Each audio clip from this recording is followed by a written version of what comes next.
Hi everyone, in front of me I've got Vivo Y72 5G and let me share with you how to virus scan your device. So first of all, let's enter this iManager option. So let's enter, and after giving all the permissions which are required, let's tap on security scan.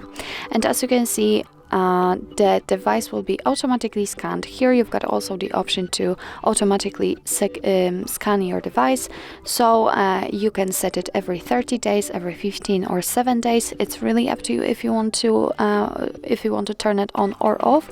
I don't want to, so let me tap on it. And since we were talking about this automatic security scan, our device was scanned, so the device will scan itself in order to find any viruses or malware. And as you can see in my case, the device's security. Here you've got also the total number of apps which have been scanned. Under it you've got the scan results, so your device will check system vulnerabilities, payment environment, try on viruses or hazardous apps.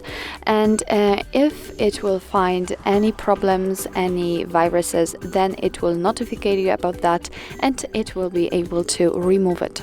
So actually this is it. This is how to virus scan your Vivo Y72 5G. Thank you so much for watching. I hope that this video was helpful, and if it was, please hit the subscribe button and leave the thumbs up.